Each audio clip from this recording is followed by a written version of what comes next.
Sino yan? Gabing-gabi na. Walang yan, alas na yan. Sino yan? Hoy!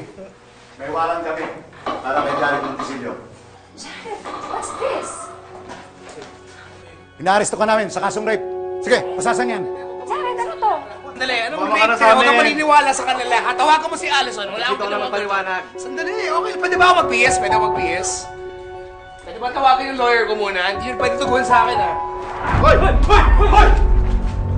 Tatanga na pa, ha? Sige, pasasan yan. Di ba, sa presinto ka lang magpaliwanag. Huwag ka na pumalag. Nasaktan ka pa eh. Sige.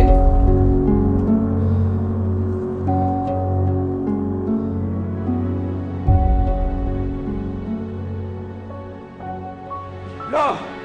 No, what the hell are you doing? I did not rape her! I didn't touch that woman!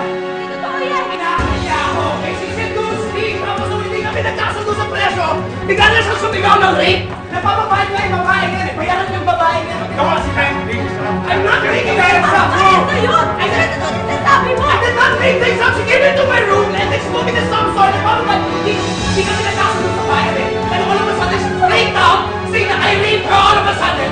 Wala mo na babae na sa... Oh! Wala mo na babae na sa... Wala akong ginagawa sa'yo! Wala na ginagawa! Ano? Sinungaling ako! Sinungaling ka! Anong ginagawa mo sa wala to? Lasing ka, nilulungan kita! Ikaw yung nagsasamantala ng sitwasyon! Nagsasamantala! Umuwi lang ako pa! Lolo, I went home to get my things. And then she went into my room, giving me the sob story about her son na kailangan niya ng pera. Gusto ko naman talaga tulungan eh. I wanted to help you. See, ayaw niya maniwala sa akin. Kaya ako naman ko eh. Kaya ako ganito eh. Kaya ako ganito eh. You asked for too much! Okay, sobra! Hindi pa ba okay binibigay sa'yo ng lolo ko? Wala akong hinihingi sa'yo! Ang kapal ng mukha mo!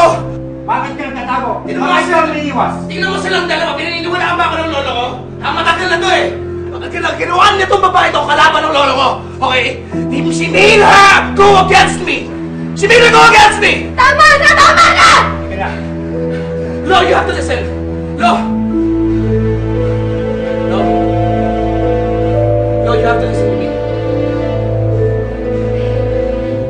Lo, listen to me. This woman is conniving. She has gotten into your head. Lo! Tumaas ang blood pressure mo.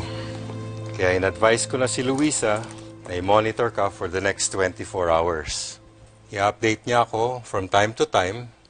Inumin mo lang yung medication mo. Sino ba naman ang hindi ma-high blood dyan sa apo kong Sutil? I heard about that. Is it true? Pinagsamantala ni Jared si Luisa? Kaya nga ako nagalit eh. Binaliktad si Luisa. Can you believe that? Fred, alam kong may gusto ka kay Luisa.